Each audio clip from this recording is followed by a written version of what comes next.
Good morning students. ठीक है, हम लोगों ने कल सेकेंड एंग्लो कर्नाटिक वॉर की बात की थी। किसकी? हाँ, तो सेकेंड एंग्लो कर्नाटिक वॉर कब से कब तक हुआ था? 1749 से 1755 तक पढ़ा था। चल, और आप लोग उसके पहले फर्स्ट एंग्लो कर्नाटिक वॉर भी पढ़ चुके हैं। तो पहला एंग्लो कर्नाटिक वॉर किस परिस्थिति में हुआ था? यूरोपीय परिस्थितियों में। वहां क्या हुआ था? ऑस्ट्रिया पर उत्तराधिकार का संघर्ष चल रहा था, जिसमें कौन दो देश आमने सामने थे? ब्रिटेन और फ्रांस। ठीक है, दूसरा जो एंग्लो कर्नाटिक वॉर था, इसमें कौन दो देश आमने सामने थे आपके? ब्रिटेन और फ्रांस, लेकिन कहां पर? भारत में। तो सेकेंड एंग्लो कर्नाटिक वॉर की जो परिस्थितियां थी वो पूर्णतः भारतीय परिस्थितियां थी। ठीक है, और भारतीय परिस्थितियों में क्या हुआ था? स्थानीय शासकों के बीच में उत्तराधिकार का संघर्ष चल रहा था। ठीक है, मराठे जो हैं वो तंजौर वाले क्षेत्र में अपने उत्तराधिकारियों से तंजावर नामक क्षेत्र को प्राप्त करने के लिए संघर्ष कर रहे थे। कर्नाटक जो एक सूबा था, उस सूबे में डिप्टी गवर्नर के पद को प्राप्त करने का संघर्ष चल रहा था। और हैदराबाद जो एक प्रांत था, यहाँ पर गवर्नर के पद को प्राप्त करने का संघर्ष चल रहा था। तो ये तीनों क्षेत्र के जो संघर्ष हैं, इनको हमने किस वाले वॉर में डिस्कस किया था? सेकेंड एंग्लो कर्नाटिक वॉर में डिस्कस किया था। सेकेंड एंग्लो कर्नाटिक वॉर 1755 में पांडिचेरी की संधि से समाप्त हुआ। ठीक है, अच्छा, ये जो कर्नाटिक वॉर्स हैं, इन कर्नाटिक वॉर्स में आपको देखना है कि यदि कोई युद्ध जो है वो आपके जहां पर आपके निर्मित होगा, जैसे हमने बोला कि पहला एंग्लो कर्नाटिक वॉर कहां पर हुआ था, किस परिस्थितियों में हुआ था? यूरोपीय। तो जब यूरोपीय परिस्थितियों में होगा तो संधि कहां पर होगी? यूरोप में होगी कि नहीं? हाँ, अब यूरोप में जो संधि हुई वो कौन सी संधि हुई थी? पहले में एक्सला शैपल की संधि हुई थी। तो ये जो एक्सला शैपल है ये क्या है? ये एक शहर है। ये क्या है? शहर। तो यूरोप में आपके जर्मनी जो देश है उसका एक शहर का नाम क्या है? एक्सला शैपल। उसी स्थान पर ये संधि हुई थी, इसलिए इसका नाम क्या पड़ा? एक्सला शैपल। सेकेंड एंग्लो कर्नाटिक वॉर जो है वो आपके भारतीय परिस्थितियों में हुआ। किसमें? भारतीय। और भारतीय परिस्थितियों में हुआ तो यहाँ पर संधि कहाँ पर हुई? पांडिचेरी। तो पांडिचेरी एक आपका शहर है कि नहीं है? है। पांडिचेरी एक बस्ती थी उस समय में, तो इस जगह पर संधि हुई, इसलिए आप देखेंगे कि इसका नाम क्या पड़ा? पांडिचेरी की संधि पड़ा। ठीक है, अब पांडिचेरी की संधि जो है वो कब होती है आपके? 1755 में। ठीक है, 1755 में आपके पांडिचेरी की संधि होती है। लेकिन हम देखते हैं कि इसके बाद जो आपके ब्रिटिश और फ्रांस है, ये दोनों में अभी भी सुलह नहीं हो पाई, और तुरंत ही इसके एक साल भी नहीं हो पाया और यूरोप में सप्तवर्षीय युद्ध जो है वो छिड़ गया। कौन सा युद्ध छिड़ा? सप्तवर्षीय युद्ध छिड़ा। अब पहली चीज तो आप ये जान लीजिए कि सप्तवर्षीय युद्ध क्या होता है। क्या आपका? सप्तवर्षीय, इनको अपन बोलते हैं 7 इयर्स वॉर। क्या बोलते हैं? तो 7 साल में 70 तो नहीं हो जाएगा? नहीं होएगा ना। कितने साल होंगे? 7 साल, यानी 7 इयर्स। आप लोग अभी आधुनिक काल में है ना? वर्तमान काल में आप जब पूरी हिस्ट्री को पढ़ते हैं तो आप लोग देखते होंगे कि हमको दो बड़े बड़े वॉर्स देखने मिलते हैं। पहला आपका फर्स्ट आपका वर्ल्ड वॉर। ठीक है, तो फर्स्ट वर्ल्ड वॉर कब से कब तक हुआ था? 1914 से 1918 में होगा। और सेकेंड वर्ल्ड वॉर कब से कब तक होगा? हाँ, ठीक है, तो आपने देखा ये कितने साल? 4। और ये कितने साल? 6 साल। एक बात बताओ कि 4 साल 6 साल अवधि कम है और ये कितने साल चल रहा है? 7 साल।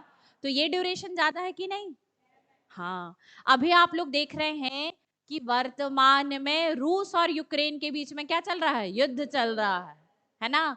तो रूस के राष्ट्रपति व्लादिमीर पुतिन ने सोचा था कि यूक्रेन के जो राष्ट्रपति हैं वो एक्चुअल में उनका जो पहला प्रोफेशन था वो आपके कार्टूनिस्ट के रूप में था, या वो आपके जोकर थे, है ना? तो ये सारे काम वो करते थे, तो उनको लगा कि आसानी से क्या कर लेंगे? कब्जा कर लेंगे। कहां पर क्या कर पाए? युद्ध का अभी भी क्या चल रहा है? युद्ध लगातार चल ही रहा है। तो ऐसे ही आप देखेंगे कि जब यूरोप में दो शक्तियां भिड़ी, कौन कौन भिड़े? ब्रिटेन और फ्रांस। तो ब्रिटेन और फ्रांस जब भिड़े तो इन्होंने भी नहीं सोचा था कि 7 साल तक युद्ध क्या होगा, इतना लंबा संघर्ष हमारे बीच में चलेगा। ठीक है। अब पहली बात कि ये सप्तवर्षीय युद्ध ब्रिटेन और फ्रांस के बीच में क्यों हो रहा था, ये प्रश्न आता है। ठीक है। उसके जो कारण हैं उस पर चर्चा करने पर हमको ये पता चलेगा कि ब्रिटेन में हुए पुनर्जागरण और औद्योगिक क्रांति, जिसको आप इंडस्ट्रियल रिवॉल्यूशन के नाम से जानते हैं, इसके परिणाम स्वरूप ये जो यूरोपीय देश थे वो विश्व के अलग अलग महाद्वीपों में अपने उपनिवेश बनाना या कॉलोनीज को डेवलप करना शुरू करते हैं। ठीक है। और जब ये कॉलोनीज को डेवलप करना शुरू करते हैं तो ये अलग अलग महाद्वीप में जाते हैं। जैसे कि मैं कह रही हूं कि ये लोग कहाँ आ रहे हैं, आपके एशिया महाद्वीप आ रहे हैं। मैं कह रही हूं कि ये कहाँ गए, अफ्रीका महाद्वीप गए, ये अमेरिका महाद्वीप गए। तो आप बताओ कि आप भी तो उसी पद को प्राप्त करना चाहते हो ना, जहां पर ज्यादा क्या है, पावर्स हैं, है ना। हर बच्चा क्या चाहता है, आईएएस बनना, है ना। क्या चाहता है, आईएएस बनना। क्यों चाहते हो? क्योंकि वहां डाइवर्सिटी ज्यादा है, वहां अलग अलग वर्क फील्ड पे आपको काम करने का मौका मिलेगा। आप एसडीएम बनना चाहते हैं, डीएसपी कम लोग बनना चाहते हैं। क्यों बनना चाहते हैं? क्योंकि एसडीएम में आपको सामान्य प्रशासन के हर विभाग में काम करने का मौका मिलेगा, है ना। लेकिन आप देखते हैं कि डीएसपी में आप जाएंगे तो केवल आप एक ही सेक्टर, पुलिस सेक्टर पर ही क्या हो जाएंगे, सीमित हो जाएंगे। तो कोई भी व्यक्ति अपनी पर्सनैलिटी को क्या करना चाहता है, जिस तरीके से डाइवर्सिफाइड करना चाहता है, वैसे ही आप देखेंगे कि जब कोई कंट्री किसी दूसरी कंट्री में जाके अपनी कॉलोनीज को डेवलप करना चाहती है तो वो उसी एरिया को चुनती है जो आपका फर्टाइल लैंड हो, जहां से ज्यादा इंपोर्ट एक्सपोर्ट हो रहा हो, व्यापारिक रूप से समृद्ध क्षेत्र हो, वहां से हम कच्चा माल प्राप्त कर सकें, वहां हम लोगों को वस्तुएं बेच सकें, जहां जनसंख्या का निवास ज्यादा हो, परिवहन हो, यातायात हो, ऐसा क्षेत्र ही तो चुनेंगे।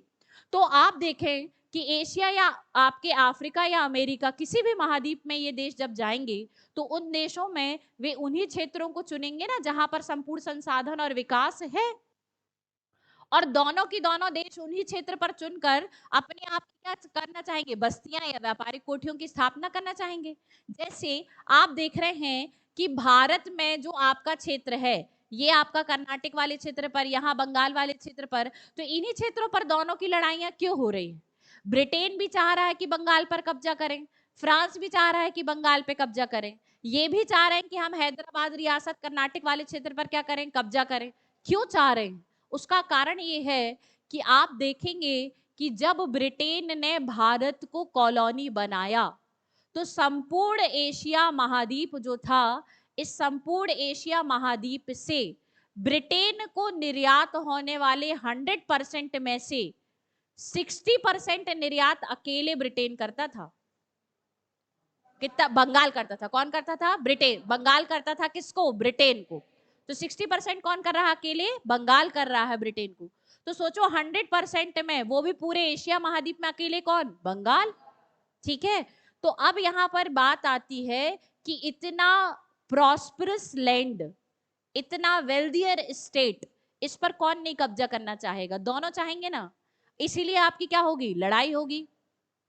ठीक है। किसकी होगी? ब्रिटेन और फ्रांस की। और आप देखते हैं ऐसी ही समृद्धि कहां पर थी? कर्नाटक वाले क्षेत्र में भी थी। इसलिए इनकी यहां पर भी क्या हो रही है? लड़ाई हो रही है। ठीक है। अब यहां बात आती है कि चूंकि थर्ड एंग्लो कर्नाटिक वॉर की शुरुआत सप्तवर्षीय युद्धों से हुई, तो सप्तवर्षीय युद्ध में जो आपके ब्रिटेन और फ्रांस जैसे यूरोपीय देश थे, इन्होंने अलग अलग महाद्वीपों पर अपनी कॉलोनीज डेवलप करी थी। ठीक है। जब ये कॉलोनीज अपनी बनाए तो ये क्या करते थे? एक दूसरे की कॉलोनी पर आक्रमण करते थे और उनकी कॉलोनीज को छीन लेते थे। ठीक है।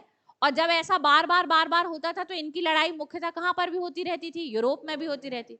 लेकिन आप देखेंगे कि जब यूरोप में युद्ध की शुरुआत होती थी तो उसका प्रभाव हर उस क्षेत्र पर पड़ता था जहां इनकी कॉलोनीज है। तो जब सप्तवर्षीय युद्ध की शुरुआत ब्रिटेन और फ्रांस के बीच में कहां होती है? यूरोप में होती है। तो वहां से आदेश आता है कहां पर? भारत में भी, कि आपको भी यहां पर क्या करना है? लड़ना। ठीक है। आपको भी यहां पर क्या करना है? लड़ना। ठीक है। साधारण शब्दों में बोलें तो जब वहां पर मुख्य शासक लड़ेंगे तो यहाँ चमचे भी लड़ेंगे। कौन लड़ेंगे? है ना, उनके चमचे ही तो हैं ये, उनके आदेश वादेश से आके यहाँ पर गवर्नर अवर्नर बन गए हैं और क्या कर रहे हैं, यहाँ पर लड़ाई झगड़ा करेंगे। वहां से बोलेंगे असिस्टेंट फॉलो मी, तो यहाँ पर फॉलो करने लगेंगे। हाँ हाँ लड़ो लड़ो लड़ो, ठीक है। तो सेकेंड एंग्लो कर्नाटिक वॉर जो है, पांडिचेरी की संधि हुई थी 1755, और 1755 के बाद आप देख रहे हैं कि जो बस्तियां हैं अंग्रेज और फ्रांसीसियों की, वो बिल्कुल आसपास हैं, है ना। तो कभी कभी अपन लोग अपने फ्रेंड्स और दुश्मन दोनों से मिलने जाते हैं कि नहीं? कहाँ जाते हैं? कैफे ना, है ना, जाते हैं कि नहीं? हाँ, ऐसे ही इन लोग भी, एक अंग्रेज गवर्नर एक फ्रांसीसी गवर्नर पांडिचेरी की संधि के बाद बैठ के चाय पी रहे थे, सैंडविच खा रहे थे, है ना, कहाँ पर? पांडिचेरी में। और हुआ क्या? वहां से आदेश आया लड़ो, ठीक है। तो अब यहाँ पर भी क्या होगा? लड़ना शुरू होएगा, ठीक है। तो वहां शुरुआत कब हो रही है? 56 में। अच्छा, उस समय में फोन ऑन तो था नहीं कि हेलो क्लाइव शुरू हो जाओ, ऐसा तो नहीं हो सकता। तो अब ऐसा नहीं हो सकता तो क्या हुआ? अब यहाँ पर आदेश को, पत्र को लाते लाते क्या लगेगा? टाइम लगेगा ना। सूचना पहुंचने में क्या लगता था? समय। तो भारत में सूचना मिलेगी, फिर युद्ध की शुरुआत होगी। अच्छा, युद्ध की शुरुआत होने के लिए सेनापति भी आएंगे कि नहीं आएंगे? हाँ, कि कोई भी लड़ लेगा? सेनापति आएगा ना। हाँ, तो फ्रांस की जो कंपनी है वो अपना एक नया सेनापति क्या करके भेजेगी? नियुक्त करके भेजेगी। उसका नाम रहेगा काउंटे दी लाली। क्या है? हाँ, और यहाँ पर अंग्रेज सेनापति रॉबर्ट क्लाइव जो है वो सेकेंड एंग्लो कर्नाटिक वॉर में क्या कर रहा था? खूब अच्छी परफॉर्मेंस दिया था, है ना। जैसे कोई क्रिकेट का प्लेयर जो है वो एक मैच में अच्छा खेले, फिर दूसरे में अच्छा खेले, तो तीसरे में भी अपन उसी को उतारते हैं कि नहीं उतारते? हाँ, वैसे यहाँ पर Robert Clive second Anglo Carnatic war में अपनी परफॉर्मेंस बहुत अच्छी दिया। कैसा? एक सेना नायक के रूप में। किसके रूप में? सेना नायक। तो उसकी परफॉर्मेंस से खुश थे, इसीलिए आप देखेंगे कि उसकी सहायता के लिए कुछ लोगों को भेजा जाएगा, बस, ठीक है। लेकिन आप देखेंगे कि नेतृत्वकर्ता कौन रहेगा यहाँ? Robert Clive. और फ्रांस से किसको नियुक्त करके भेजेंगे? काउंटे दी लाली को भेजेंगे। यहां तक की बैकग्राउंड की चीजें क्लियर है। अब जब आएंगे तब यहाँ पर फिर युद्ध की क्या होगी? शुरुआत। तो सप्तवर्षीय युद्ध की शुरुआत आपके हो जाएगी ब्रिटेन में या यूरोप में। कब हो जाएगी? 1756 में हो जाएगी। तो हम देखेंगे कि 1756 में यूरोप में फ्रांसीसियों और अंग्रेजों के बीच में किसकी शुरुआत हो गई? सप्तवर्षीय युद्ध की शुरुआत हुई, ठीक है। लेकिन भारत में उस युद्ध का प्रभाव पड़ेगा और भारतीय क्षेत्र में भी ये ब्रिटेन और फ्रांस की शक्तियां आपस में लड़ेंगी। भारत में इस युद्ध की शुरुआत कब होगी? 1758 में। और यह युद्ध जो है वो भारत के कहां पर लड़ा जाएगा? कर्नाटक रीजन में। कहां लड़ा जाएगा? कर्नाटक रीजन में। तो ये कर्नाटक रीजन में लड़ा गया, इसीलिए इसे थर्ड एंग्लो कर्नाटक वॉर के नाम से जाना जाएगा। क्लियर है? तो यूरोपीय परिस्थितियों में निर्मित सप्तवर्षीय युद्ध का ही भारत में प्रभाव कर्नाटक क्षेत्र में बैठी फ्रांसीसी शक्ति और ब्रिटिश शक्तियों के मध्य में 1758 में शुरू होगा, जिसे आप थर्ड एंग्लो कर्नाटक वॉर के नाम से जानते हैं। जिसकी शुरुआत द्वितीय एंग्लो कर्नाटक वॉर जो था, इसमें की गई पांडिचेरी की संधि जो 1755 में हुई थी, इसके 3 साल बाद ही हो गई, है ना। भारत में इसकी शुरुआत कब हो गई? थर्ड एंग्लो कर्नाटक वॉर की 3 साल बाद 1758 में थर्ड एंग्लो कर्नाटक वॉर क्या हो जाएगा? शुरू। तो जब आप थर्ड एंग्लो कर्नाटक वॉर की बात करेंगे तो आपको यहाँ पर क्या जान लेना है? पहले कर्नाटक। तो ये जो आप मैप देख रहे हैं, इस पे ये जो क्षेत्र है ये आपका कौन सा क्षेत्र था? कर्नाटक और हैदराबाद प्रांत तथा आपके उत्तरी सरकार क्षेत्र का क्षेत्र इसमें शामिल है, ठीक है। ये कर्नाटक क्या है? इस कर्नाटक को जो नाम दिया वो यूरोपीय लोगों ने दिया। किसने दिया? यूरोपीय। तो हम देखते हैं कि जो आपका इंडिया है, इस इंडिया का ये जो कोस्टल एरिया, इस कोस्टल एरिया को किस नाम से जाना जाता है? कोरोमंडल। किस नाम से? कोरोमंडल के नाम से जाना जाता है। तो कोरोमंडल का जो तटीय भाग है उसे यूरोपीय लोग किस नाम से कहने लगे? कर्नाटक के नाम से कहने लगे। इसकी राजधानी क्या थी? इसकी राजधानी थी अर्कोट। क्या नाम थी? अर्कोट इसकी राजधानी थी। अच्छा, ये वर्तमान में किस नाम से जाना जाता है? वर्तमान में वेल्लोर के नाम से जाना जाता है। किसके नाम से? वेल्लोर के नाम से। अब आप लोगों को पता था कि हैदराबाद एक प्रांत है और उसके अधीन एक क्या क्षेत्र है आपका, कर्नाटक क्या है, एक सूबा। तो कर्नाटक में कौन था आपका डिप्टी गवर्नर, कर्नाटक में कौन था आपका डिप्टी गवर्नर। और ये डिप्टी गवर्नर इस कर्नाटक वाले क्षेत्र से क्या करता था, राजस्व एकत्रित करता था, मतलब कर या टैक्स वसूल करता था। और समय समय पर जब हैदराबाद के गवर्नर को किसी सैन्य सहायता आदि की जरूरत पड़ती थी तो कर्नाटक का डिप्टी गवर्नर उसे क्या कर देता था, सेना भी भेज देता था। तो डिप्टी गवर्नर जो होते थे वो गवर्नर को क्या करते थे, सेना भेजते थे यानी सैन्य सहायता देते थे और राजस्व या नजराना और कर की राशि भी देते थे। वैसे ही ये प्रांत का जो गवर्नर होगा वो किसको देगा, केंद्रीय मुगल सत्ता को ये सारी चीजें देगा। यहां तक की बातें क्लियर। अब दूसरा क्षेत्र जो आप यहाँ पर चर्चा करेंगे वो है आपका क्या, तंजौर। तंजौर जो था इसके बारे में चर्चा करें, तंजौर इस वाले क्षेत्र पे था जो कि मराठों का क्या था, इनकी हैरारिकल स्ट्रक्चर में, मतलब इनका जो उत्तराधिकारी था वो नियुक्त था यहाँ पर, कहाँ पर, तंजौर। कब से, मध्यकाल से, जब शिवाजी ने क्या किया था, तंजौर को जीता था। तो शिवाजी ने जब तंजौर को दक्षिण विजय के माध्यम से विजित किया तो उसने अपने क्या किया, अपने भाई को वहां पर क्या कर दिया था, नियुक्त कर दिया था। तो आप देखेंगे कि आंग्ल कर्नाटक युद्ध में एक और क्षेत्र की चर्चा आप कर पाएंगे, किसकी, तंजौर की। तो तंजौर जो है वो आपके यहाँ पर कावेरी नदी का जो डेल्टाई रीजियन है उसी रीजन वाले क्षेत्र पर तंजौर नामक एक क्षेत्र था जिस पर किसका शासन चल रहा था, मराठों का।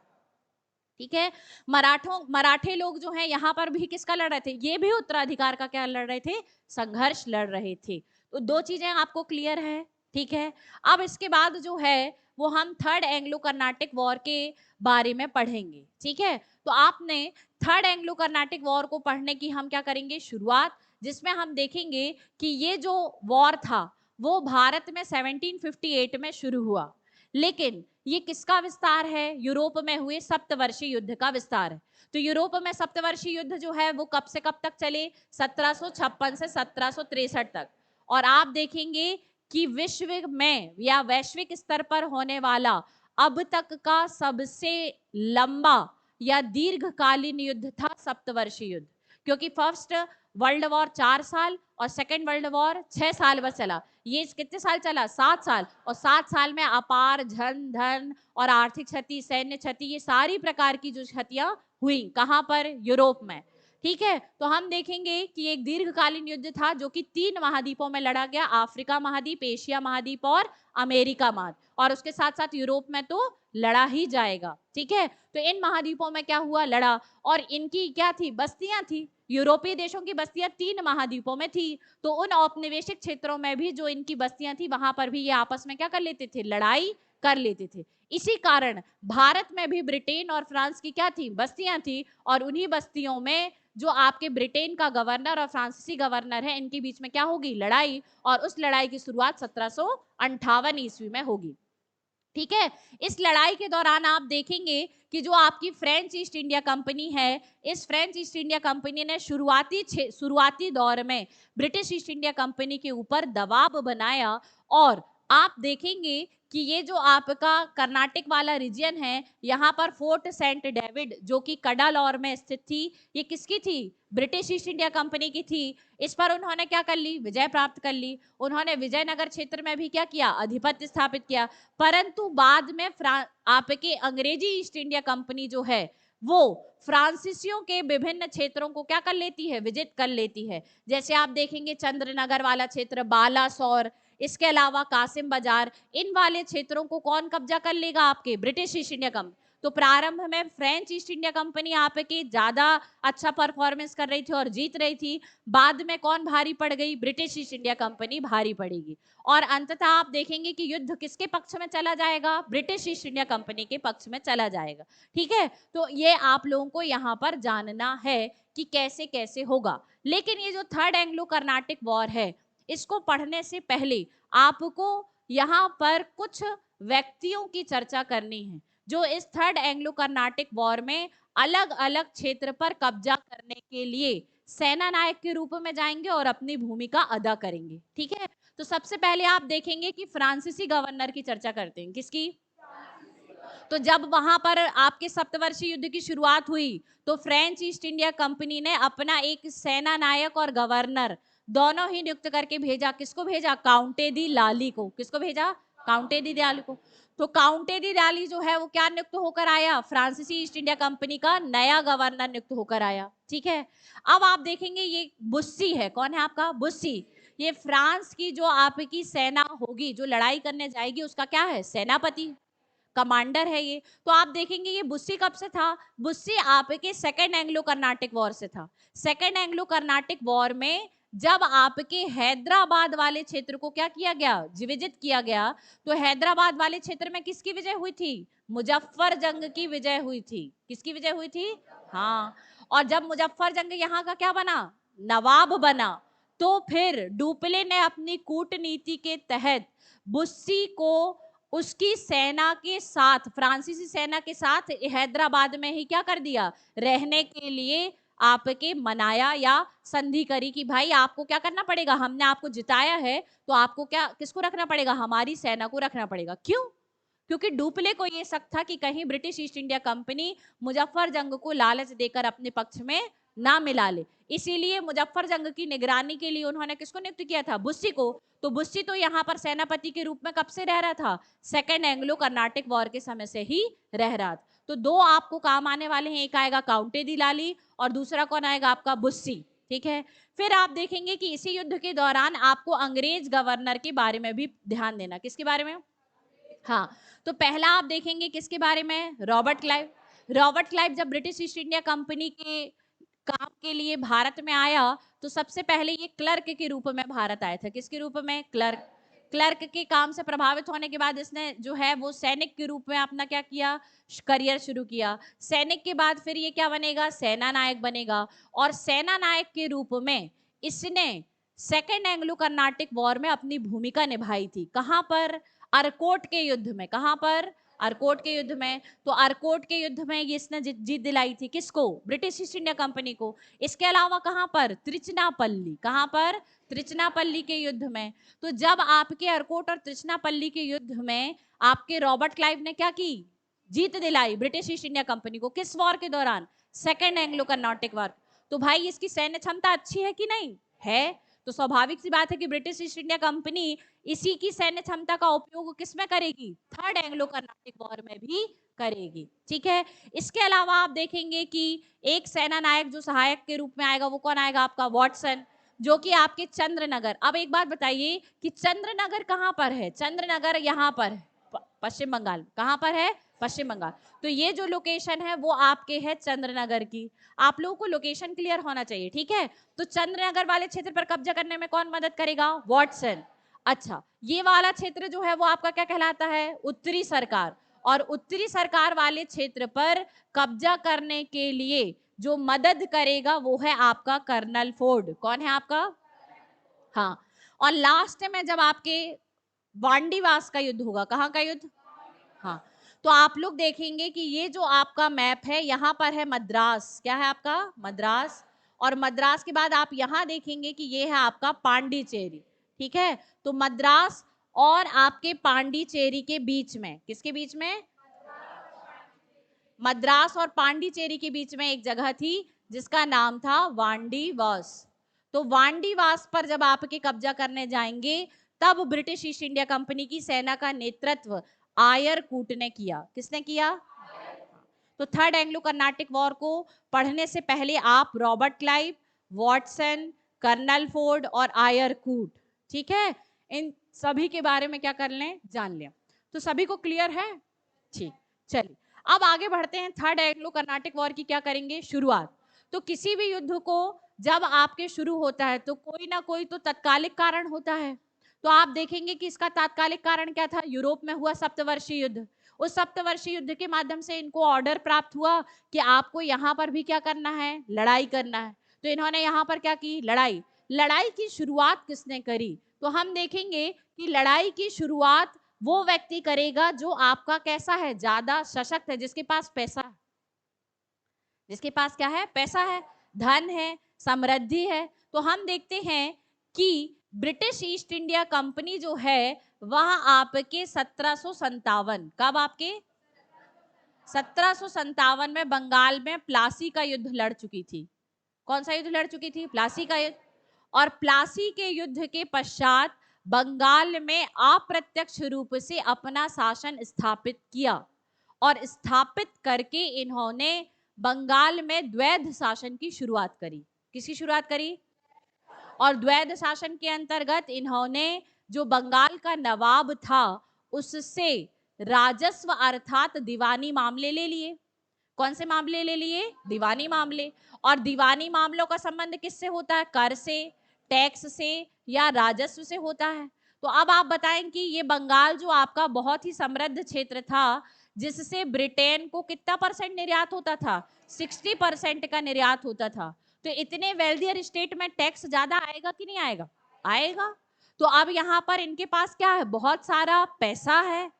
तो सेकेंड एंग्लो कर्नाटिक वॉर के बाद ब्रिटिश ईस्ट इंडिया कंपनी ने बंगाल जो आपका क्षेत्र था इस पर प्लासी के युद्ध से कब्जा किया, द्वैध शासन की स्थापना की और बंगाल के नवाब से दीवानी मामले ले लिए। ठीक है, परंतु फौजदारी मामले जो है वो मुगल या बंगाल के नवाब के अधीन थे। तो यहाँ पर राजस्व संबंधी मामले आने के कारण जो ब्रिटिश ईस्ट इंडिया कंपनी थी उसकी स्थिति मजबूत हो गई थी, वो फाइनेंशियली बहुत स्ट्रेथेंड हो गई थी। कौन? आपके ब्रिटिश ईस्ट इंडिया कंपनी। तो ब्रिटिश ईस्ट इंडिया कंपनी सबसे पहले क्या करेगी? आक्रमण करेगी। ठीक है, किस पर आक्रमण करेगी? फ्रांसीसी ईस्ट इंडिया कंपनी पर। ठीक है, तो हम देखते हैं कि युद्ध की शुरुआत में, तो युद्ध की शुरुआत में इन्होंने फ्रांसीसी ईस्ट इंडिया कंपनी की एक जगह, कहां पर? चंद्रनगर, क्योंकि भाई अब बंगाल इनके कब्जे में है, तो यहां पर वो फ्रांसीसियों को बर्दाश्त करेंगे क्या? नहीं, वो बोलेंगे आउट आउट, अब तो तुमको हम क्या करेंगे? भगाएंगे। तो आप देखेंगे कि ये जो बंगाल वाला क्षेत्र जिस पर इन्होंने कब्जा किया है, वो यहाँ पर फ्रांसीसियों की सारी बस्तियों को नष्ट कर डालेंगे। कौन? British East India company. वो चंद्रनगर पर आक्रमण करेंगे, बालासोर पर आक्रमण करेंगे, कासिम बाजार पर आक्रमण करेंगे। और ये जो आपके चंद्रनगर वाला क्षेत्र है, आपका बालासोर वाला क्षेत्र है, कौन सा क्षेत्र बताया मैंने? चंद्रनगर। ठीक है, बालासोर कहाँ आएगा? आपके उड़ीसा वाले क्षेत्र पर। ठीक है, और जो आपका क्या आएगा? कासिम बाजार, तो ये आएगा आपका क्या? कासिम बाजार। ठीक है, तो इन पूरे क्षेत्रों पर जो कि किसकी बस्तियां थी? फ्रांसीसियों की बस्तियां थी, इनको इन्होंने क्या कर दिया? नष्ट कर दिया और आक्रमण कर दिया। अब पहले ही वॉर में, मतलब वॉर की शुरुआत के प्रथम चरण में ही फ्रांसीसी ईस्ट इंडिया कंपनी जो है वो बंगाल वाला क्षेत्र में अपनी सारी बस्तियां क्या कर गई? हार गई। ठीक है, तो फ्रांसीसी ईस्ट इंडिया कंपनी का नेतृत्व करने के लिए सेना नायक काउंटे दी लाली आ गया है। कौन आ गया? काउंटे दी लाली। तो आप काउंटे दी लाली इसका जवाब देगा कि नहीं देगा? वो ईंट का जवाब पत्थर से देगा। ठीक है, और जब ये जवाब देगा तो ये भाई साहब ने क्या किया? इन्होंने ये जो ब्रिटिश ईस्ट इंडिया कंपनी का एक यहाँ पर फोर्ट था, क्या? Fort Saint David.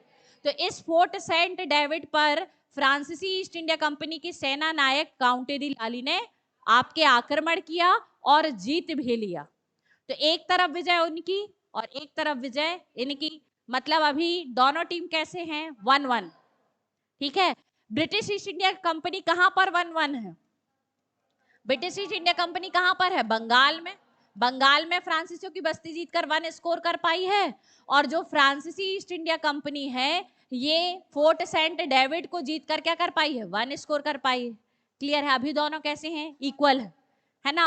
अब लाली जो है, चूंकि उसको तो वहां से आदेश मिला था कि बस जीतना ही जीतना है, तो लाली ने सोचा कि अब हम आगे और बढ़ते। ठीक है, लाली ने क्या किया? लाली ने इस वाले क्षेत्र पर जो जगह थी वो क्या थी आपके? थंजावर। थंजावर वाले क्षेत्र पर जो ब्रिटिश ईस्ट इंडिया कंपनी की फैक्ट्री थी और क्षेत्र था उस पर क्या कर दिया? घेरा डाला। क्या डाला? घेरा। लेकिन जो आपके ब्रिटिश ईस्ट इंडिया कंपनी है इसने यहाँ पर दिमाग लगाया और उन्होंने क्या किया कि यहाँ पर एक छोटी सी सेना भेज दी। क्या कर दी?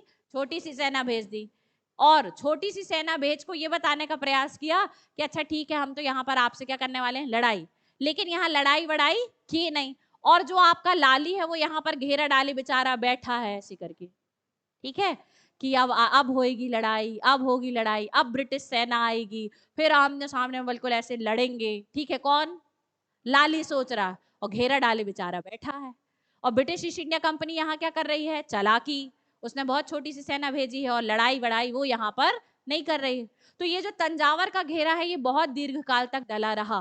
अच्छा, ये जो घेरे डाले जाते हैं इनमें बहुत अधिक क्या होता है, पैसा खर्च हो जाता है। तो आप देखेंगे कि फ्रांसीसी ईस्ट इंडिया कंपनी को तंजावर का घेरा डालने में बहुत अधिक क्या हो गई, आर्थिक क्षति हुई।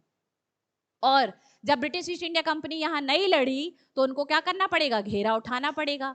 तो पहला नुकसान कहां पर हुआ, तंजावर में। इसके बाद इन्होंने सोचा कि फ्रांसीसी ईस्ट इंडिया कंपनी ने कि अब तंजावर के बाद यहाँ से क्या चले जाएं, ऊपर चले जाएं, और कहाँ चले जाएं, मद्रास। इनको अपन क्या करेंगे, मद्रास पर घेरेंगे। तो मद्रास में आपका जो फोर्ट सेंट जॉर्ज वाला इलाका है, किसका, ब्रिटिश ईस्ट इंडिया कंपनी का, वहां पर लाली ने फिर से क्या करा, घेरा डाला। और वहां पर भी दीर्घकालीन घेरा हो गया, ब्रिटिश ईस्ट इंडिया कंपनी लड़ने ही नहीं आई। उनने छोटी सी फिर से एक सेना की टुकड़ी भेज दी चालाकी से, और लाली बेचारा ऐसे बैठा है कि अब लड़ने आएंगे और अब लड़ने आएंगे, नहीं आ रहे हैं। तो आप देखेंगे कि मद्रास का घेरा भी कैसा गया, खाली, और तंजावर का घेरा भी कैसा गया, खाली। दो दो घेरे क्या हो गए, फ्रेंच ईस्ट इंडिया कंपनी के खाली चले गए, और बहुत अधिक पैसे की क्या हो गई, क्षति हो गई। ठीक है, अब यहां पर देखते हैं कि ये मद्रास का घेरा डला हुआ है, किसका घेरा, मद्रास का। ठीक है, तो मद्रास के घेरे को डालने में, ये वाला क्षेत्र थोड़ा सा ध्यान दीजिएगा, ये वाला जो क्षेत्र है आप देखेंगे यहां से, ठीक है, तो हम देखेंगे ये है मद्रास, क्या है आपका, मद्रास। इस मद्रास का घेरा कौन डाल के बैठा है, लाली। कौन डाल के बैठा है, लाली। तो मद्रास का घेरा डालने में इसने हैदराबाद में, कहां पर, हैदराबाद, ये वाला जो एरिया है ये क्या है, हैदराबाद। और हैदराबाद में फ्रांसीसी सेनापति कौन था, बुस्सी, जो किसके संरक्षण में काम कर रहा, मतलब किसके संरक्षण का काम कर रहा था, सलाबत जंग के, किसके। तो उसने बोला कि यार देखो, सलाबत जंग से बात करी, बुस्सी ने बोला भाई हैदराबाद तो क्या है, सुरक्षित है, हमने तो तुमको जिता के क्या किया है, बिठा बिठा दिया है, तो तुम बढ़िया यहाँ आराम से रहो, मैं जो हूँ वो लाली का साथ देने कहाँ जा रहा हूँ, मद्रास। तो आपके बुस्सी जो है वो कहाँ आ गया, लाली का साथ देने कहाँ आ गया, मद्रास आ गया। तो आप देखेंगे यहां पर कौन हो जाएंगे आपके, लाली प्लस बुस्सी, और ये कहां लगे, मद्रास के घेरे को डालने में बिजी। अंग्रेजी ईस्ट इंडिया कंपनी बंगाल वाले क्षेत्र से हैदराबाद आ गई, कहां आ गई, हैदराबाद। और हैदराबाद में सलाबत जंग को बहुत डराया धमकाया, और सलाबत जंग वैसे भी एक कमजोर और अयोग्य शासक था, ये डर गया ब्रिटिश ईस्ट इंडिया कंपनी से, और इसने उनके साथ क्या कर ली, संधि कर ली, समझौता कर लिया, किसने, सलाबत जंग ने। और उन्होंने सलाबत जंग के साथ संधि करके क्या जीत लिया, हैदराबाद। तो आप किसका स्कोर बढ़ा, फिर से ब्रिटिश ईस्ट इंडिया कंपनी का स्कोर बढ़ा, क्योंकि उन्होंने क्या जीत लिया, हैदराबाद। और आप देखेंगे कि अभी जो आपका उत्तरी सरकार वाला क्षेत्र है, कौन सा क्षेत्र, उत्तरी सरकार, तो ये आपका उत्तरी सरकार वाला क्षेत्र था। तो इन्होंने सलाबत जंग की सेना और ब्रिटिश ईस्ट इंडिया कंपनी की खुद की सेना और बंगाल का जो पैसा मिला था वो पूरे आर्थिक संसाधनों को लेकर इन्होंने कौन से वाले क्षेत्र पर अपनी ताकत लगाई, उत्तरी सरकार। ठीक है, तो उत्तरी सरकार को फिर किसने जीत लिया, ब्रिटिश ईस्ट इंडिया कंपनी। तो ब्रिटिश ईस्ट इंडिया कंपनी जो है वो हैदराबाद में भी कब्जा कर गई और उत्तरी सरकार में भी। और लाली कहाँ बैठा है, मद्रास में ही बैठा है। ठीक है, क्लियर है यहां तक की बातें, ठीक। तो हम यहां पर देखते हैं कि लाली जो है उसने मद्रास का क्या डाला, घेरा डाला, और मद्रास के घेरे में उसने हैदराबाद के फ्रांसीसी सेनापति किसका सहयोग प्राप्त किया, बुस्सी का। लेकिन हैदराबाद क्या हो गया उस समय में, खाली, यानी वहां पर शासक सलाबत जंग बस था। ब्रिटिश ईस्ट इंडिया कंपनी आई और उसने सलाबत जंग से क्या कर लिया, हैदराबाद क्या कर लिया, प्राप्त कर लिया। तो उस समय में हैदराबाद में और आपके कौन आएगा, तो हैदराबाद में कौन आएगा, colonel Ford. British East India Company का कौन अधिकारी आएगा, कर्नल फोर्ड। और उसने सलाबत जंग को क्या किया, डराया धमकाया, और उससे हैदराबाद तो छीना ही छीना, उसके साथ साथ क्या जीत लिया, उत्तरी सरकार भी जीत लिया। यहां तक की बात क्लियर। तो अब अंग्रेज क्या क्या जीत लिए, अंग्रेजों ने क्या क्या जीत लिया है। तो पहला क्षेत्र जो आप अंग्रेजों का देखेंगे कि अंग्रेजों ने क्या जीता है, बंगाल, क्या जीत लिया है, बंगाल। बंगाल के बाद उन्होंने क्या जीता था, अच्छा, बंगाल के बाद सबसे पहले अंग्रेजों ने कहां आक्रमण करे थे, बंगाल में आपके चंद्रनगर, क्या जीता था, चंद्रनगर और बालासोर और कासिम जवान, ठीक है, ये सब जीता था। इसके बाद क्या जीत लिए, हैदराबाद, ठीक है, हैदराबाद के क्या बाद क्या जीत लिया, उत्तरी सरकार। तो ये सब कौन जीत गया है, हाँ, ठीक है, ये सब क्या हो गया है, ब्रिटिश सरकार ने जीत लिया है। तो आप देखेंगे कि ये सारे क्षेत्र उन्होंने जीत लिया। अब थोड़ा सा मैप पे ध्यान दीजिए, ये क्या है आपका मद्रास और ये क्या है आपका पांडिचेरी। यहाँ आप देखेंगे कि ये क्षेत्र जो है वो आपका क्या है, आपका कर्नाटक। कौन सा क्षेत्र है आपका कर्नाटक। तो ये रीजन आपका कहलाएगा कर्नाटक। क्या कहलाएगा आपका कर्नाटक। ठीक है। दूसरी बात कि आपको यहाँ पर देखना है कि ये कर्नाटक के पास मद्रास इसका लास्ट है, ठीक है। और यहाँ से ये जो पूरा क्षेत्र है ये क्या है आपका उत्तरी सरकार। ये क्षेत्र क्या है उत्तरी सरकार। और आप देखेंगे कि ये जो पूरा रियासत वाला एरिया है ये पूरा कौन सा है हैदराबाद रियासत, ठीक है। तो आप देखेंगे कि यहाँ पर पहले कहाँ आए उन लोग हैदराबाद। तो इस वाले क्षेत्र को किसने जीता ब्रिटिश ईस्ट इंडिया कंपनी। उसके बाद किसको जीत लिया उत्तरी सरकार को। और ये कहाँ पर घेरा डाले बैठा है मद्रास में, कौन लाली। ठीक है, यहां तक की बात क्लियर। अब इसके बाद आपको एक प्लेस की मैपिंग और देखनी है वांडीवास की। किसकी देखनी है वांडीवास। तो वांडीवास जो है वो आप देखेंगे कि यहाँ पर है आपके मद्रास। क्या है आपका मद्रास। और ये जो क्षेत्र है ये है आपका क्या पांडिचेरी। तो वांडीवास जो है वो पांडिचेरी और मद्रास के बीच में एक छोटा सा क्षेत्र या बस्ती है जिसका नाम क्या है वांडीवास। तो अब एक बात और कि फ्रेंच ईस्ट इंडिया कंपनी कौन कौन सा घेरा उसका निष्फल गया या असफल गया। पहला घेरा तंजावर का घेरा क्या था असफल। दूसरा घेरा क्या था मद्रास का घेरा, ये भी क्या रहा असफल रहा। तो अब उसका क्या हुआ तंजावर का घेरा असफल, मद्रास का घेरा असफल, और इसके अलावा बंगाल की बस्तियां भी ये क्या कर चुके हैं हार चुके। ठीक है। तो इनको डर लगने लगा कि कहीं अंग्रेज हमसे पांडिचेरी वाला क्षेत्र ना छीन लें। ठीक है। तो अब इनको कौन को डर लगेगा फ्रेंच ईस्ट इंडिया कंपनी को। क्या होगा फ्रेंच ईस्ट इंडिया कंपनी। तो फ्रेंच ईस्ट इंडिया कंपनी पर अब विजय प्राप्त करने के लिए ब्रिटिश ईस्ट इंडिया कंपनी क्या करेगी प्रयास। और उन्होंने अपने एक ब्रिटिश सेना नायक जिसका नाम है जनरल आयरकूट, इसके नेतृत्व में 1759, ठीक है 1759 में बांडीवास नामक जो अभी आपने मैप पे देखा उस जगह पर क्या कर दिया आपके सेना भेज दी। और यहाँ पर अब आमने सामने का युद्ध British East India company versus French east India company के साथ होगा। इस बांडीवास के युद्ध में फ्रांसीसी ईस्ट इंडिया कंपनी को क्या मिली पराजय। और उनका जो सेनापति था कौन बुस्सी, उसे अंग्रेज ने क्या कर लिया बंदी बना लिया। अच्छा, जब कोई दो देशों की सेनाएं लड़ती हैं है ना, और किसी सेना को क्या करना पड़े समर्पण करना पड़े, तो इससे ज्यादा शर्मनाक घटना कोई नहीं होती। आपको पता होगा कि 1965 के भारत पाकिस्तान युद्ध में हमने पाकिस्तान की आर्मी को क्या करवाया सरेंडर करवाया। ठीक है। तो इससे ज्यादा शर्मनाक किसी आर्मी के सेनापति के लिए नहीं होता कि वो क्या करे अपना सरेंडर करे। तो यहाँ बुस्सी को क्या करना पड़ा बंदी बना लिया गया, यानी बुस्सी क्या हो गया सरेंडर करना पड़ा।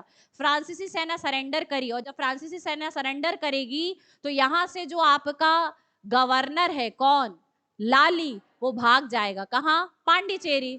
तो वो वांडीवास से नीचे कहाँ भाग गया पांडिचेरी चला गया। ठीक है कि ठीक है अब हम युद्ध वुद्ध नहीं करेंगे, अब हम शांति वार्ता क्या करेंगे स्थापित।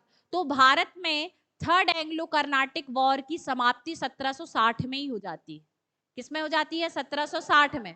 परंतु ये युद्ध यूरोपीय परिस्थितियों में शुरू हुआ था, तो संधि यूरोप में संधि होने के बाद होगी। ठीक है। भारत में थर्ड एंग्लो कर्नाटिक वॉर कब समाप्त हुआ 1760 में। लेकिन युद्ध की समाप्ति किससे होगी जब यूरोप से शुरू हुई है तो यूरोप से समाप्त होगी। तो यूरोप में जब पेरिस की संधि होगी तब फिर आपके क्या होगी पेरिस की संधि में ये तय होगा कि अब क्या क्या हमको चीजें एक्सचेंज करनी है और फ्रांसीसी ईस्ट इंडिया कंपनी पर कौन कौन सी शर्तें और पाबंदियां लगाई जाएंगी। ये तय कब होगा 1763 में होगा। जबकि भारत में थर्ड एंग्लो कर्नाटिक वॉर कब समाप्त हुआ 1760 में ही समाप्त हो गया। किस युद्ध के बाद। ठीक है। अब आप देखेंगे कि यहाँ पर जो आपके अंग्रेज हैं इन्होंने 1761 में अंग्रेजों के सामने ब्रिटिश ईस्ट इंडिया कंपनी ने क्या कर दिया समर्पण कर दिया, और पांडिचेरी वाला क्षेत्र जो है वहां पर अब ये रह रहे हैं। ठीक है। तो फाइनली आपने थर्ड एंग्लो कर्नाटिक वॉर क्या कर लिया है समझ लिया। अब इसका हम क्या करते हैं समअप करते हैं। थर्ड एंग्लो कर्नाटिक वॉर की शुरुआत क्या होती तात्कालिक कारण क्या था अंग्रेजों ने प्लासी के युद्ध में की गई विजय के पश्चात जो बहुत अधिक राजस्व धन धान्य अर्जित किया था उसका उपयोग कहां पर किया बंगाल वाले क्षेत्र में ही फ्रांसीसी बस्तियों को नष्ट करने में किया। तो इन्होंने सबसे पहले किसने शुरुआत करी? British East India company. किस पर आक्रमण करके? चंद्रनगर पर। तो यहाँ ब्रिटिश ईस्ट इंडिया कंपनी जीती कि हारी? जीती। तो ये पहली विजय, ठीक है। इसके बदले में फ्रेंच ईस्ट इंडिया कंपनी ने फोर्ट सेंट डेविड पर क्या कर लिया? कब्जा कर लिया। तो यहाँ पर फ्रेंच ईस्ट इंडिया कंपनी क्या हुई? जीती। फिर फ्रांसीसियों ने तंजावर का क्या डाला? घेरा। लेकिन ये घेरा बहुत दीर्घकाल तक रहा, बहुत पैसा खर्च हुआ, पर ब्रिटिश ईस्ट इंडिया कंपनी ने यहाँ एक छोटी सी सैन्य टुकड़ी को क्या किया था? भेजा था। और यहाँ पर युद्ध वुद्ध नहीं हुआ। तो आर्थिक क्षति हुई किसको? फ्रेंच ईस्ट इंडिया कंपनी को, यानी ये उनके लिए क्या है? लॉस। उसके बाद फिर इन्होंने कहा डाला? मद्रास का घेरा। तो ये बेचारे मद्रास का घेरा डाले हुए थे, और यहाँ पर सहायता करने कौन आ गया उसको? बुस्सी। किसको? लाली को। तो जब बुस्सी और लाली यहाँ मद्रास का घेरा डाले बैठे थे तो हैदराबाद खाली था। तो सलाबत जंग को डरा धमकाकर उन्होंने हैदराबाद पर ब्रिटिश ईस्ट इंडिया कंपनी ने कब्जा किया। उसके बाद क्या कब्जा कर लिया? उत्तरी सरकार पर भी कब्जा कर लिया। तो आप देखेंगे कि हैदराबाद पर कब्जा किसका? ब्रिटिश ईस्ट इंडिया कंपनी का। ये उनकी विजय है। इसके बाद उन्होंने क्या किया? आक्रमण पर, मद्रास पर आक्रमण किया। और फिर फाइनली आपके 1759, कब? आपके 1759-1760 में कौन सा युद्ध हो गया? बांडीवास का युद्ध। बांडीवास के युद्ध में आमने सामने आए और फ्रांसीसी ईस्ट इंडिया कंपनी क्या हो गई? हार गई। जहां पर बुस्सी बंदी बना लिया गया और लाली भागकर कहां चला गया? पांडिचेरी। ठीक है। सप्तवर्षीय युद्ध जब यूरोप में समाप्त होंगे तो उसी के प्रभाव से भारत में भी पेरिस की संधि की शर्तों के तहत थर्ड एंग्लो कर्नाटिक वॉर समाप्त होगा। परंतु भारत में इसकी औपचारिक समाप्ति 1761 में ही हो गई। कब हो गई? 1761 में ही हो गई, जब फ्रांसीसी कंपनी ने अपना क्या कर दिया? आत्मसमर्पण कर दिया। तो ये था आपका कौन सा war? Third Anglo Carnatic war. ठीक है। थर्ड एंग्लो कर्नाटिक वॉर के बाद अब क्या होगा? तो आंसर है थर्ड एंग्लो कर्नाटिक वॉर में हमको देखना है कि हमारे एग्जाम्स के पॉइंट ऑफ व्यू से क्या इंपॉर्टेंट है। तो आप लोगों के लिए पेपर में वांडीवॉस का युद्ध आता है। कौन सा युद्ध आता है? वांडीवॉस। तो ये है आपका प्लेस, क्या है आपका? वांडीवॉस। ये वांडीवॉस किसके किसके बीच में है? तो हमने बताया ये है आपका क्या? मद्रास। और ये क्या है आपका? वांडी। इसके बीच में ये जो स्थल बना है ये है वांडीवॉस। क्या है आपका? वांडीवॉस। ठीक है। इधर पर क्या हुआ? युद्ध। कब हुआ? किसके बीच हुआ? फ्रेंच ईस्ट इंडिया कंपनी और ब्रिटिश ईस्ट इंडिया कंपनी के बीच में। ठीक है। और आप देखेंगे कि इसमें अंग्रेजी सेना नायक नेतृत्व कौन कर रहा था? आयरकूट।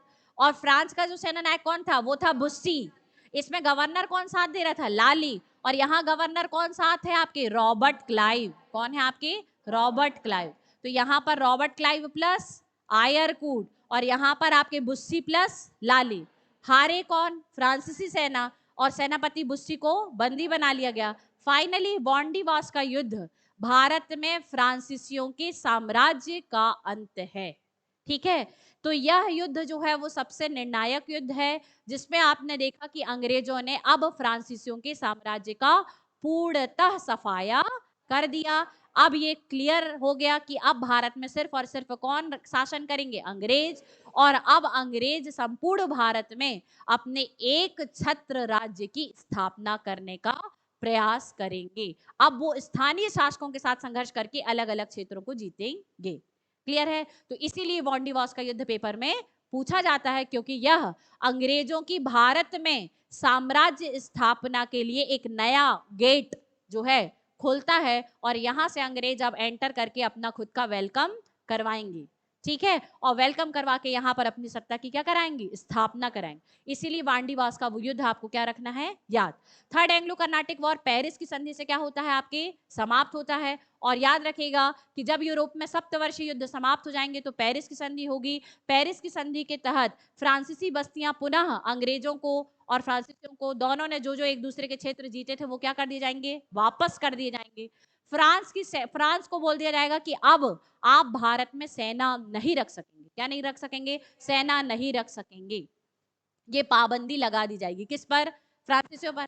आप फोर्टिफिकेशन यानी किलेबंदी नहीं करेंगे। क्या नहीं करेंगे? किलेबंदी नहीं करेंगे। तो ना किलेबंदी करने के आदेश दिए थे, अब बोले किलेबंदी बंद। क्या बोल दिया? अब सेना आप नहीं रखोगे।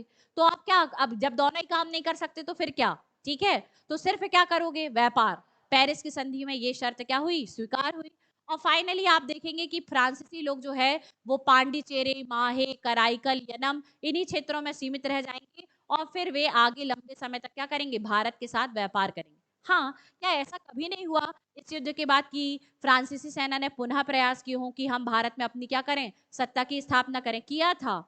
जब आप एंग्लो मैसूर वॉर्स देखेंगे ना, क्या देखेंगे? एंग्लो मैसूर वॉर, तो वहां पर हैदर अली और टीपू सुल्तान के साथ जब युद्ध होगा, किसका? ब्रिटिश ईस्ट इंडिया कंपनी का, तो फ्रांसीसी सेना ही या फ्रांसीसी लोग ही टीपू सुल्तान और हैदर अली को बार बार सलाह दिया करेंगे, अच्छा ऐसा करो, ये वाली तर्ज पर जो है वो आप सेना को विकसित करिए, सेना का इस तरीके से विकास करना चाहिए, ऐसे आप अंग्रेजों को क्या कर पाएंगे? हरा पाएंगे।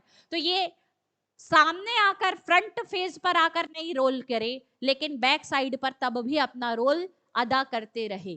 तो आगे भी फ्रांसीसी ईस्ट इंडिया कंपनी ने जो है अपने रोल पे प्ले तो किए हैं, परंतु ये आगे फिर इतनी मजबूत कभी नहीं हो पाएगी, सिर्फ व्यापार तक ही सीमित रह पाएगी। तो फ्रांसीसी साम्राज्य का अंत किस युद्ध से हुआ? बांडीवास के युद्ध से हुआ, जो कि क्या था? एक निर्णायक युद्ध था। ठीक है, इसके बाद आपने देखना है कि क्या कौन सी संधि हुई थी? पेरिस की संधि।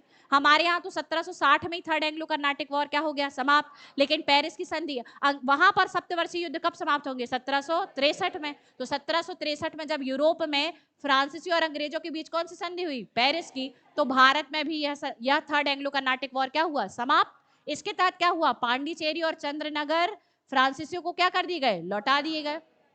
ठीक है, फ्रांसीसी भारत में सेना नहीं रख सकेंगे, केवल किस पर ध्यान देंगे? व्यापार पर ध्यान देंगे। व्यापारिक किले मतलब कोठियों में किलेबंदी भी नहीं कर सकेंगे। कौन? आपके फ्रांसीसी। और अंग्रेजों ने अब आगे चलकर क्या किया? एक छत्र साम्राज्य की क्या की? स्थापना की। यह किसकी शर्त है? आपके पेरिस की संधि की। कहाँ हुई थी? यूरोप में। यह युद्ध कहाँ से शुरू हुआ था? यूरोपीय प्रभाव से। कौन सा? Third Anglo Carnatic war. तो आज आपके थर्ड एंग्लो कर्नाटिक वॉर के साथ 3 एंग्लो कर्नाटिक वॉर्स जो हैं समाप्त हुए, जो किसके किसके बीच में हुए थे? ब्रिटेन और फ्रांस के बीच में हुए थे। ठीक है, तो आज इसका अपन समाप्त कर लें आगे। तीनों तीनों युद्ध को पढ़ें, तैयार हो? पक्का? चलो, तो तीनों युद्ध समझ में आ गए हैं?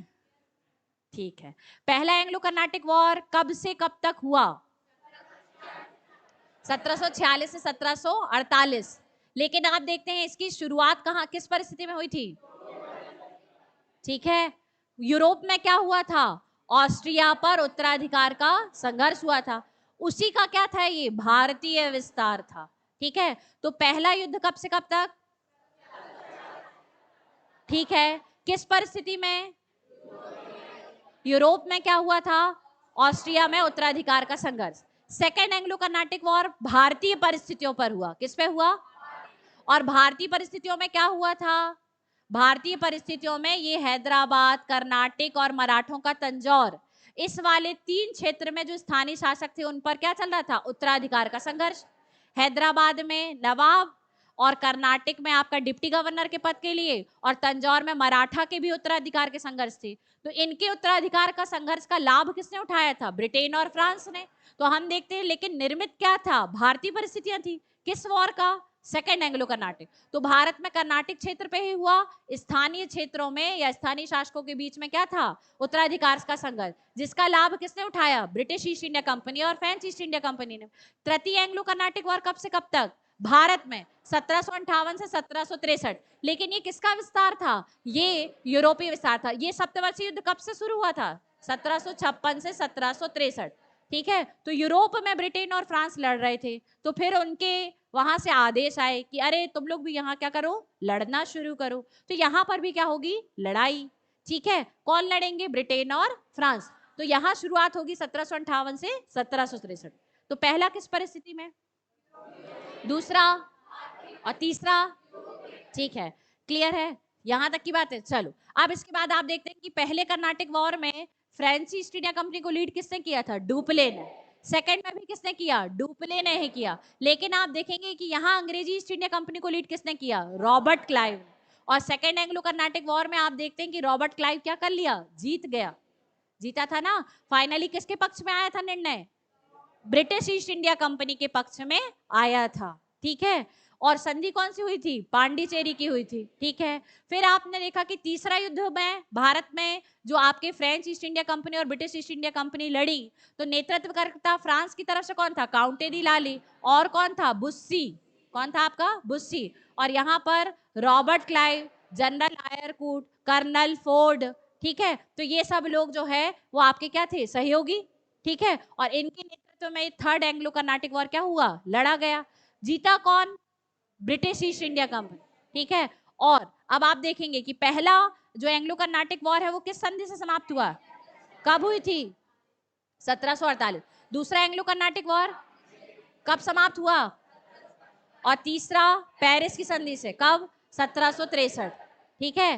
पहले एंग्लो कर्नाटिक वॉर का कोई परिणाम निकला था क्या, नहीं निकला था। विजित क्षेत्रों में डुप्ले ने मद्रास जीता था, जो उसे क्या करना पड़ा था, वापस करना पड़ा था, ठीक है। फिर आप देखेंगे कि इसमें भी क्या करना पड़ा था, विजित क्षेत्रों की वापसी करनी पड़ी थी। और तीसरे में भी तीसरा युद्ध सबसे निर्णायक है, ठीक है। तीसरा एंग्लो कर्नाटिक युद्ध सबसे निर्णायक क्यों है, क्योंकि यहां पर अंग्रेजों के यूरोपीय प्रतिद्वंदी फ्रांसीसियों का पूर्णतः सफाया हो गया, उनका अंत। अब ना वो फोर्टिफिकेशन करेंगे, ना वो सेना रखेंगे, ना वो युद्ध करेंगे, तीनों चीज नहीं करेंगे, सिर्फ व्यापार करेंगे। तो फ्रांसीसियों का पूर्णतः सफाया करने और अंग्रेजों के लिए पूरा संपूर्ण भारत में अपनी सत्ता विस्तार के लिए, साम्राज्य की स्थापना के लिए जो मार्ग प्रशस्त किया, वो किसने किया, थर्ड एंग्लो कर्नाटिक वॉर में किया। तो इस प्रकार से आपके तीनों के तीनों एंग्लो कर्नाटिक वॉर क्या होते हैं, समाप्त। कल हम लोग जो हैं वो आपके बंगाल के बारे में पढ़ेंगे। किसके बारे में, पहले बंगाल, तो बंगाल के बारे में पढ़ेंगे और उसके बाद प्लासी का युद्ध और बक्सर का युद्ध, ठीक है। तो किसी को भी कोई डाउट होगा तो कल फिर पूछ लीजिएगा, ओके, ठीक, थैंक यू।